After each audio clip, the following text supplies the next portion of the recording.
On a décidé de s'ouvrir une zone moto pour parler du sujet préféré de Jean Paré, le remisage. Retourne pas le faire dans la plaie, s'il vous plaît. C'est vraiment un sujet des fois qui est un peu nostalgique, c'est la fin de l'été, mais c'est vraiment important pour garder les motos. Effectivement, on fait mettre des farces, mais c'est très important de justement de bien entreposer sa moto. Et je t'invite, on va aller voir de plus proche les étapes à faire. Bien, tout d'abord, en fait, première chose que moi je suggère, puis que de toute façon que moi je fais tout le temps, je fais tout de suite vidanger mon huile.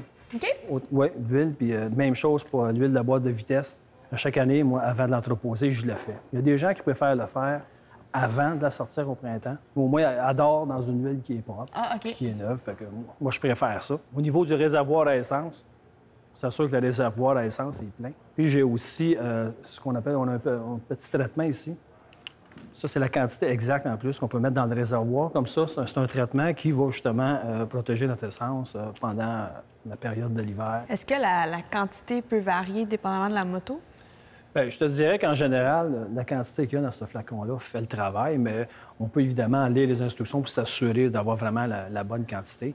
Mais c'est ça permet vraiment de préserver ton essence là, pendant l'hivernisation, pour qu'il y ait de dépôt de quoi que ce soit. Okay. Idéalement, après avoir mis justement le traitement, on peut partir à la moto, la laisser tourner un peu. OK. Puis après ça, on peut l'arrêter. Puis, ça, on peut retrouver ça chez notre concessionnaire? On peut trouver ça sur n'importe quel concessionnaire, ça, il n'y a pas de problème. Ensuite, évidemment, bon, il y a au niveau de la batterie. Hein. Si tu regardes ici, la batterie, c'est très, très important. Aujourd'hui, tu peux te servir, comme j'ai apporté ici, un chargeur intelligent. OK. Qui ne va pas charger en continu. Non, exactement. C'est que lui, il va lui donner la charge que ça nécessite. C'est bien important parce que les batteries de moto, hein, c'est tout petit. Hein. Alors, si on ne l'entretient pas pendant l'hivernisation, elle va être complètement hors d'usage après. Tu vas être obligé d'en acheter une autre. Alors, avec un chargeur intelligent, tu la branches. Est-ce que toi, tu les enlèves de ta moto, les batteries, ou... C'est pas nécessaire si la moto est dans un endroit, je te dirais, température, là, vraiment tempérée, en fait, okay. Ou si c'est chauffé. Moi, personnellement, ce que j'aime bien, c'est ce genre de chargeur intelligent que j'ai, ce que moi j'installe sur toutes mes motos. Encore plus simple.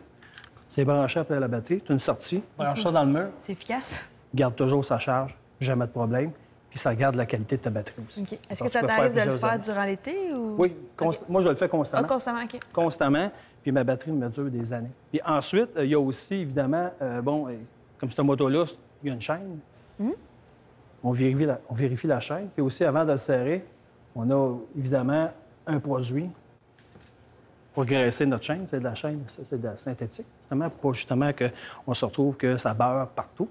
Mais moi, j'en applique partout sur ma chaîne avant de remiser ma moto. Est-ce que des fois, les gens le font plutôt juste avant la saison? Mais ça, tu le fais tout au courant de la saison. Chaque fois que tu roules après un certain nombre de kilomètres, okay. Idéalement, on fait ça la même chose en motocross, Oui, exactement. Si, justement, tu veux que ta chaîne dure, mais c'est la meilleure façon, évidemment, de la conserver. Puis ça, à cette heure, c'est des produits synthétiques, alors ça s'applique super bien. Okay. Puis ça ne fait pas de dégâts, ce qui n'était pas le cas avant. Au niveau des pneus, évidemment, bien important d'avoir la bonne pression dans les pneus. On valide dans notre livre du manufacturier pour s'assurer qu'il y a la bonne pression dans les pneus quand on va la remiser. Parce que la moto va être, évidemment, en position stable pendant l'équivalent à peu près de 4 mois. Alors, si on ne veut pas avoir une mauvaise usure des pneus, ça, c'est bien important. Pour cette moto-là qu'on a ici, vous savez, elle est équipée d'un radiateur à l'avant, donc il y a du liquide de refroidissement là-dedans.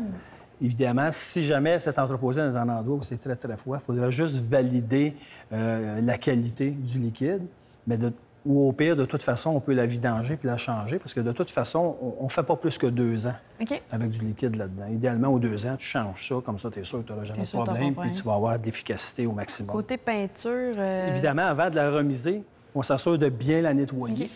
Puis d'appliquer... Moi, j'applique une bonne cire, justement, partout où il y a de la peinture, c'est-à-dire les réservoirs d'essence, les ailes, etc., si c'est une moto plus sport avec le carrelage. Puis après ça, bien évidemment, là, on peut mettre une toile, mais s'assurer que c'est une toile où il y a de l'air qui passe, que ça respire. OK. On ne met pas juste une toile bleue dessus. Non, non, effectivement. Là, ça prend une toile vraiment là, qui épouse bien la forme de la moto.